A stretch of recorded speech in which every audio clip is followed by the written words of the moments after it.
ಮದುವೆ ಆಗ್ತೀನಿ ಅಂತ ಹೇಳಿ ನಂಬಿಸಿ ಲೈಂಗಿಕ ದೌರ್ಜನ್ಯ ಮಾಡಿದ್ದಾರೆ ಅನ್ನುವಂತ ಆರೋಪ ಕೇಳಿ ಬರ್ತಾ ಇದೆ. ಅದರಲ್ಲೂ ಕೂಡ ರೆಸಾರ್ಟ್ಗೆ ಕರೆದುಕೊಂಡು ಹೋಗಿದ್ದಾರೆ, ಯುವತಿಗೆ ಲೈಂಗಿಕ ಕಿರುಕುಳ ಕೊಟ್ಟಿದ್ದಾರೆ ಅಂತ ಹೇಳಿ ಮನನೊಂದು ಯುವತಿ ಆತ್ಮಹತ್ಯೆಗೆ ಕೂಡ ಯತ್ನಿಸಿದ್ರು. ಈಗ ಈ ಕುರಿತು ಕೇಸ್ ಕೂಡ ದಾಖಲಾಗಿದೆ. ಮೊಬೈಲ್ನಲ್ಲಿ ಒಂದಷ್ಟು ಖಾಸಗಿ ವಿಡಿಯೋಗಳನ್ನು ಕೂಡ ಸೆರೆ ಹಿಡಿದಿದ್ದಾನೆ ಭೂಪ ಅನ್ನುವಂತ ಆರೋಪ ಕೂಡ ಮಾಡಿದ್ದಾರೆ. ಖಾಸಗಿ ಫೋಟೋ ವಿಡಿಯೋ ಇದೆಲ್ಲವೂ ಕೂಡ ಪೋಸ್ಟ್ ಮಾಡ್ತೀನಿ ಹಾಕ್ತೀನಿ ಅಂತ ಹೇಳಿ ಧಮಕಿ ಹಾಕಿದ್ದಂತೆ. ಚೇತನ್ ಕುಮಾರ್ ಎಂಬಾತನ ವಿರುದ್ಧ ಈಗ ಠಾಣೆಯಲ್ಲಿ ಎಫ್ಐಆರ್ ದಾಖಲಾಗಿದೆ. ತಂದೆ ನಿಧನದ ನಂತರ ಚೇತನ್ ಕುಮಾರ್ ಎಂಬಾತನ ಪರಿಚಯ ಆಗಿದ್ದು ಯುವತಿಗೆ. ಮದುವೆ ಆಗ್ತೀನಿ ಅಂತ ಹೇಳಿ ನಂಬಿಸ್ತಾನೆ, ರೆಸಾರ್ಟ್ಗೆ ಕರ್ಕೊಂಡು ಹೋಗಿದ್ದಾನೆ, ಹಲವು ಬಾರಿ ಲೈಂಗಿಕ ಸಂಪರ್ಕ ಕೂಡ ನಡೆಸಿದ್ದಾನೆ. ಅದಾದ ನಂತರ ಗರ್ಭಪಾತ ಮಾಡಿಸಿದ್ದಾನೆ ಅನ್ನುವಂಥ ಆರೋಪ ಕೂಡ ಯುವತಿ ಮಾಡ್ತಾ ಇದ್ದಾಳೆ. ಹಲವು ಬಾರಿ ಮಾತ್ರೆ ಕೊಟ್ಟು ಗರ್ಭಪಾತ ಮಾಡಿದ್ದಾನೆ ಅನ್ನುವಂಥ ಒಂದು ಆರೋಪ ಕೂಡ ಕೇಳಿ ಬರ್ತಾ ಇದೆ. ಮಹಿಳೆಯರ ಜೊತೆ ಚೇತನ್ ಸಂಪರ್ಕವನ್ನ ಪ್ರಶ್ನೆ ಮಾಡಿದಾಗ ಹಲ್ಲೆ ಮಾಡಿದ್ರು, ಅದರ ಜೊತೆಗೆ ಬ್ಲಾಕ್ ಮೇಲ್ ಮಾಡ್ತಾ ಇದ್ದ ಅನ್ನುವಂಥ ಆರೋಪ. ನಿನ್ನ ಜೊತೆಗೆ ನಿನ್ನ ತಾಯಿಯನ್ನು ಕೂಡ ಕೊಲೆ ಮಾಡ್ತೀನಿ ಅಂತ ಹೇಳಿ ಚೇತನ್ ಬೆದರಿಕೆ ಹಾಕಿದ್ದಂತೆ. ಇದರಿಂದಾಗಿ ಮನನೊಂದಿರುವಂತಹ ಯುವತಿ ಆತ್ಮಹತ್ಯೆಗೆ ಯತ್ನಿಸಿದ್ದಾಳೆ. ಈಗ ಮೈಕೋ ಲೇಔಟ್ ಪೊಲೀಸ್ ಠಾಣೆಯಲ್ಲಿ ಕುರಿತು ಪ್ರಕರಣ ಕೂಡ ದಾಖಲಾಗಿದೆ.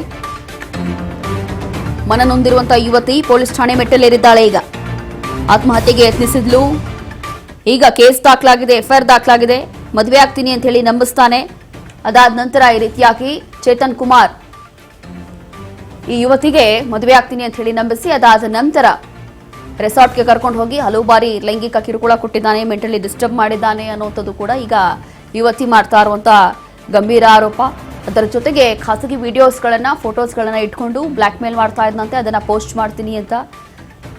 ಇದೆಲ್ಲದೂ ಕೂಡ ನೊಂದಿರುವಂತಹ ಯುವತಿ ಆತ್ಮಹತ್ಯೆಗೆ ಯತ್ನಿಸಿದ್ಲು. ಅದಾದ ನಂತರ ಈಗ ಕೇಸ್ ಕೂಡ ದಾಖಲಾಗಿದೆ. ಪೊಲೀಸರ ಮೆಟ್ಟಲೇರಿದ್ದಾಳೆ. ಮತ್ತಷ್ಟು ಡೀಟೇಲ್ಸ್ ಕೊಡ್ತಾರೆ ನಮ್ಮ ಪ್ರತಿನಿಧಿ ಅಜಯ್. ಇದೀಗ ಲೈವ್ ಜಾಯ್ನ್ ಆಗ್ತಿದ್ದಾರೆ. ಅಜಯ್, ಈಗ ಇಂಥ ಪ್ರಕರಣಗಳು ಏನು ಹೊಸದೇನಲ್ಲ ಅಂತ ಅನಿಸ್ತಾ ಇದೆ, ಇಂಥ ಘಟನೆಗಳು ಜಾಸ್ತಿ ಆಗ್ತಾ ಇದೆ. ಈಗ ಈ ಯುವತಿ ಎಷ್ಟು ದಿನದಿಂದ ಈತನ ಜೊತೆ ರಿಲೇಶನ್ಶಿಪ್ ಅಲ್ಲಿ ಇದ್ಲು, ಅಥವಾ ಅವಾಗ ಅವನ ಬಗ್ಗೆ ಏನು ಗೊತ್ತಿರ್ಲಿಲ್ವಾ? ಇವಾಗ ಅವ್ನು ಹೇಗೆ ನಡ್ಕೊಳ್ತಾ ಇದ್ದಾನೆ? ಈಗ ಆರೋಪಿ ಎಲ್ಲಿದ್ದಾನೆ? ಏನಿದೆ ಹೆಚ್ಚಿನ ಡೀಟೇಲ್ಸ್? ಅಷ್ಟೇ ಗಣಿತ ಅಂದ್ರೆ ಯುವತಿ ಒಬ್ಬಳಿಗೆ ಮದುವೆ ಆಗೋದಾಗಿ ನಂಬಿಸಿ ಆಕೆಯ ಜೊತೆ ಲೈಂಗಿಕವಾಗಿ ಬಳಸ್ಕೊಂಡು ನಂತರ ಆಕೆಯನ್ನ ಪ್ರೆಗ್ನೆಂಟ್ ಮಾಡಿದ ನಂತರವಾಗಿ ಆಕೆಯನ್ನ ಮಾತ್ರೆ ಕೊಟ್ಟಿ ಅಬಾರ್ಷನ್ ಮಾಡಿಸಿರುವಂತಹ ಪ್ರಕರಣಕ್ಕೆ ಸಂಬಂಧಪಟ್ಟಂತೆ ಇದೀಗ ಆರೋಪಿ ಆಗಿರುವಂತಹ ಚೇತನನ್ನ ಅರೆಸ್ಟ್ ಮಾಡಿರುವಂತಹ ಮೈಕೋ ಲೇಔಟ್ ಪೊಲೀಸರು ಈಗಾಗಲೇ ಜೈಲಿಗೂ ಕೂಡ ಬಿಟ್ಟಿದ್ದಾರೆ. ಇಲ್ಲಿ ಪ್ರಮುಖ ವಿಚಾರ ಅಂತಂದ್ರೆ ಇಲ್ಲಿ ಗುಂಡ್ಲುಪೇಟೆ ನಿವಾಸಿ ಆಗಿರುವಂತಹ ಸಂತ್ರಸ್ತೆ ಯುವತಿ ಏನಿದೆ ಆಕೆ ಒಂದು ಪೋಷಕರ ಜೊತೆ ಬೆಂಗಳೂರಿಗೆ ಬಂದು ಒಂದು ವಾಸವನ್ನಾಗಿರ್ತದೆ ಒಂದು 5 ವರ್ಷಗಳ ಹಿಂದೆ ಅಷ್ಟೇ. ಅದಾದ ನಂತರವಾಗಿ ಇಲ್ಲಿ ಕುಟುಂಬಸ್ಥರ ಜೊತೆ ಇದ್ದಂತ ಸಂದರ್ಭದಲ್ಲಿ ಕಳೆದ 3 ವರ್ಷಗಳ ಹಿಂದೆ ಅವರ ಯುವತಿಯ ಒಂದು ತಂದೆ ಏನಿದ್ರೆ ಅವ್ರು ತೀರ್ಕೊಂತಾರೆ. ಅದಾದ ನಂತರವಾಗಿ ಒಂದು ಕಾರ್ಯವನ್ನ ಮಾಡೋದಕ್ಕೆ ಯುವತಿ ಏನಿದ್ರೆ ಆಕೆಯ ಒಂದು ಅಣ್ಣ ಏನಿದ್ದಾನೆ ಆತನ ಮುಖಾಂತರವಾಗಿ ಆರೋಪಿ ಚೇತನ್ ಪರಿಚಯ ಆಗ್ತಾನೆ. ಈ ಚೇತನ್ ಒಂದು 2-3 ಕಾರ್ಗಳನ್ನ ಇಟ್ಕೊಂಡು ಟ್ರಾವೆಲ್ಸ್ ಬಿಸ್ನೆಸ್ ಅನ್ನು ಕೂಡ ನಡೆಸ್ತಾ ಇರ್ತಾನೆ.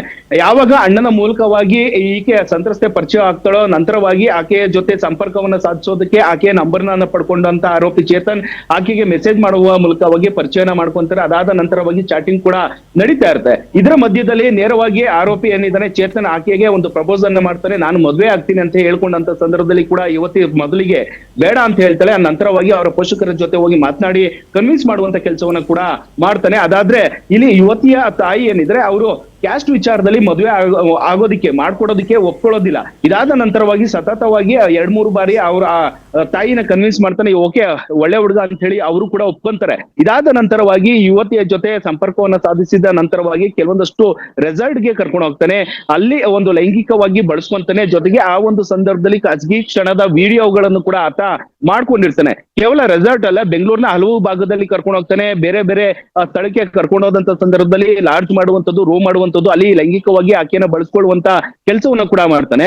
ಕಳೆದ ವರ್ಷ ಅಂದ್ರೆ 2025ರ ಮಾರ್ಚ್ ಅಲ್ಲಿ ಮೊದಲಿಗೆ ಆಕೆ ಪ್ರೆಗ್ನೆಂಟ್ ಆಗ್ತಾಳೆ. ಅದಾದ ನಂತರವಾಗಿ ಆ ಒಂದು ಸಂದರ್ಭದಲ್ಲಿ ಕೂಡ ಆಕೆಗೆ ಒಂದು ಮಾತ್ರೆಯನ್ನ ಕೊಡಿಸಿ ಒಂದು ಅಬಾರ್ಷನ್ ಮಾಡಿಸುವಂತ ಕೆಲಸ ಮಾಡ್ತಾನೆ. ನಂತರ ಅದೇ ವರ್ಷ ಅಂದ್ರೆ 2025ರ ಜೂನ್ ನಲ್ಲೂ ಕೂಡ ಆಕೆ ಪ್ರೆಗ್ನೆಂಟ್ ಆಗ್ತಾಳೆ. ಅವಾಗ್ಲೂ ಕೂಡ ಮಾತ್ರೆಯನ್ನ ಕೊಡ್ತಾನೆ. ಅದಾದ ನಂತರವಾಗಿ ಅದೇ ವರ್ಷದ ಒಂದು ನವೆಂಬರ್ ಅಲ್ಲಿ ಕೂಡ ಆಕೆ ಪ್ರೆಗ್ನೆಂಟ್ ಆದ ಸಂದರ್ಭದಲ್ಲಿ ಕೂಡ ಮಾತ್ರೆಯನ್ನು ಕೊಟ್ಟು ಅಬಾರ್ಷನ್ ಮಾಡಿಸುವಂತ ಕೆಲಸವನ್ನು ಕೂಡ ಒಂದೇ ವರ್ಷದಲ್ಲಿ 3 ಬಾರಿ ಈತ ಮಾಡ್ತಾನೆ. ಇದಾದ ನಂತರವಾಗಿ ಮದುವೆ ವಿಚಾರಕ್ಕೆ ಬಂದಾಗ ಆಕೆ ಕೇಳಿದಂತ ಸಂದರ್ಭದಲ್ಲಿ ನನ್ನ ತಂಗಿಯರು ಇದ್ದಾರೆ, ಅವ್ರದೆಲ್ಲ ಮದುವೆ ಆದ ನಂತರವಾಗಿ ನಾನು ಮದುವೆನೇ ಆಗ್ತೀನಿ ಅಂತ ಇದೇ ರೀತಿಯಾದಂತ ಕಾಲಹರಣವನ್ನ ಮಾಡ್ತಾ ಇರ್ತಾನೆ. ಆದ್ರೆ ಯುವತಿ ಅವರ ಮನೆಯಲ್ಲಿ ಇದ್ದಂತ ಸಂದರ್ಭದಲ್ಲಿ ಆಕೆಗೆ ಬರ್ತಾ ಇದ್ದಂತ ಕೆಲವೊಂದಷ್ಟು ಕರೆಗಳನ್ನ ಅಬ್ಸರ್ವ್ ಮಾಡ್ತಾಳೆ. ಅಲ್ಲಿ ಸಾಕಷ್ಟು ಮಹಿಳೆಯರ ಜೊತೆ ಈತ ಸಂಪರ್ಕವನ್ನ ಹೊಂದಿದ, ವಿಡಿಯೋ ಕಾಲ್ ಮಾಡುವಂತ ಕೆಲಸ ಕೂಡ ಮಾಡ್ತಾ ಇದ್ದ ಅಂತ ಹೇಳಿ ಯಾವಾಗ ಪ್ರಶ್ನೆಯನ್ನ ಮಾಡ್ತಾಳೋ ಯುವತಿ, ಆವಾಗ ಚೇತನ್ ಆಕೆಯನ್ನ ಬೈದು, ಅವಾಚ್ಯ ಶಬ್ದಗಳಿಂದ ಬೈದು ಆಕೆಯ ಮೇಲೆ ಹಲ್ಲೆ ಮಾಡುವಂತ ಕೆಲಸವನ್ನು ಕೂಡ ಮಾಡ್ತಾನೆ. ಯಾವಾಗ ಈತನ ವರ್ತನೆ ಸಾಕಷ್ಟು ಅತಿರೇಕಕ್ಕೆ ಹೋಗುತ್ತೋ, ನೇರವಾಗಿ ಆಕೆ ಕ್ವಶನ್ ಮಾಡಿದಂತ ಸಂದರ್ಭದಲ್ಲೂ ಕೂಡ ನಿನ್ನ ಬಳಿ ಇದ್ದಂತ ಖಾಸಗಿ ವಿಡಿಯೋಗಳ ಇದೆ, ಜೊತೆಗೆ ಫೋಟೋಗಳಿದೆ, ಎಲ್ಲವನ್ನೂ ಕೂಡ ಸೋಷಿಯಲ್ ಮೀಡಿಯಾದಲ್ಲಿ ಬಿಡ್ತೀನಿ ಅಂತ ಹೇಳಿ ಬ್ಲಾಕ್ ಮೇಲ್ ಮಾಡೋದಕ್ಕೂ ಶುರು ಮಾಡ್ತಾನೆ. ಯಾವಾಗ ಈತ ಈ ರೀತಿಯಾಗಿ ವರ್ತನೆ ಮಾಡೋದಕ್ಕೆ ಶುರು ಮಾಡ್ತಾನೋ, ನಂತರವಾಗಿ ಯುವತಿ ಕೂಡ ಆತ್ಮಹತ್ಯೆಗೆ ಒಂದು ಪ್ರಯತ್ನ ಕೂಡ ಮಾಡ್ತಾಳೆ. ಅದಾದ ನಂತರವಾಗಿ ಅವ್ರ ತಾಯಿ ಕೂಡ ಸಾಕಷ್ಟು ಬುದ್ಧಿವಾದ ಹೇಳಿದ ನಂತರವಾಗಿ ಆತನ ಕರ್ಸಿ ಮಾತನಾಡುವಂತ ಕೆಲಸವನ್ನ ಮಾಡ್ತಾರೆ. ಆಗ್ಲೂ ಕೂಡ ನಿನ್ನ ತಾಯಿನೂ ಹಾಗೂ ನಿನ್ನ ಮಗಳನ್ನು ಅಂದ್ರೆ ಇಬ್ರು ಕೂಡ ಕೊಲೆಯನ್ನ ಮಾಡ್ತೀನಿ ಅಂತ ನೇರವಾಗಿ ಬೆದರಿಕೆ ಹಾಕುವಂತ ಕೆಲಸವನ್ನು ಕೂಡ ಮಾಡ್ತಾ ಇರ್ತಾನೆ.